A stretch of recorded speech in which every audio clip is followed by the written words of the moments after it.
নিজেকে স্ট্রং রাখার চেষ্টা করুন, নিজেকে এতটা শক্তিশালী করে তুলুন যাতে লোকে আপনাকে সম্মান করতে বাধ্য হয়। ও সবার কাছে চোখের জল ফেলতে যাবেন না, সবার কাছে নিজের অসহায়ত্বের কথা বলতে যাবেন না। কারণ যেই মানুষটার কাছে আজ আপনি চোখের জল ফেলবেন, পরবর্তীকালে সেই মানুষটাই দেখবেন আপনাকে আরও বেশি করে কাঁদাচ্ছে। কারণ মানুষ বড্ড বেঈমান ভাই, সে তার স্বার্থে আপনাকে ব্যবহার করবে।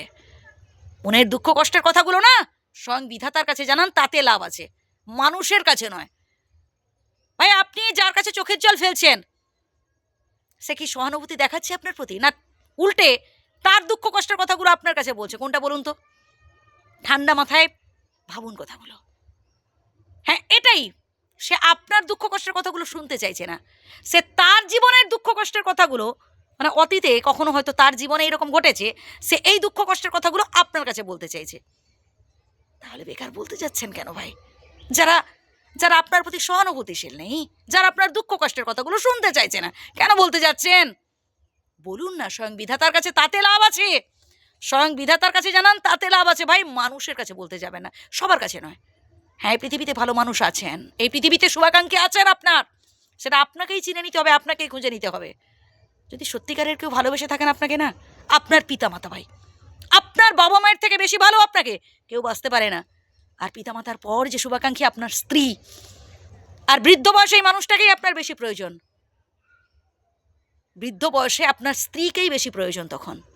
একে অপরকে সম্মান করুন, একে অপরকে ভালোবাসুন, ব্যাস। এবং নিজেদের বিন্দাস রাখার চেষ্টা করুন। মানুষ ভাবে যে তার জীবনে শুধু দুঃখ, আর তার চারপাশে যারা আছে তারা মনে হয় ভালোতে আছে। না ভাই, দুঃখ কষ্ট থাকবেই, প্রত্যেকের জীবনেই আছে দুঃখ কষ্ট। যত বেশি আমরা হাসি মুখে এই দুঃখ কষ্টগুলো গ্রহণ করতে পারবো, তত বেশি আসলে আমরা সুখী হতে পারবো জীবনে। মাঝে মধ্যে একটু বাস স্ট্যান্ড থেকে বা হয়তো কাছাকাছি কোনো রেল স্টেশন থেকে ঘুরে আসবেন, তাহলে বুঝতে পারবেন যে আপনার থেকেও দুঃখ কষ্ট বেশি এমন বহু মানুষ রয়েছে। কোনো বেলা আহার জুটছে তো কোনো বেলা জুটছে না, বুঝলেন?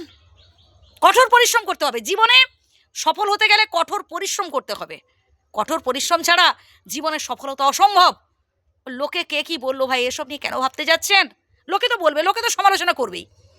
যারা সমালোচক তাদের স্বভাবটাই হচ্ছে সমালোচনা করা। তাদেরকে পাত্তা না দিলেই হলো।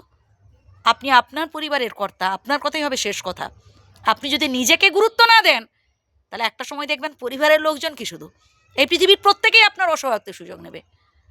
তাই বয়স যাই হোক না কেন, নিজেকে স্ট্রং রাখতে হবে, নিজের প্রত্যেকটা স্বপ্নকে বাস্তবায়িত করতে হবে, এবং সারা জীবন নিজেকে ইয়াং রাখতে হবে এভাবেই। তাই মনটাকে স্ট্রং রাখলেই হলো, মনটাকে ইয়াং রাখলেই হলো। ভালো থাকবেন, সুস্থ থাকবেন।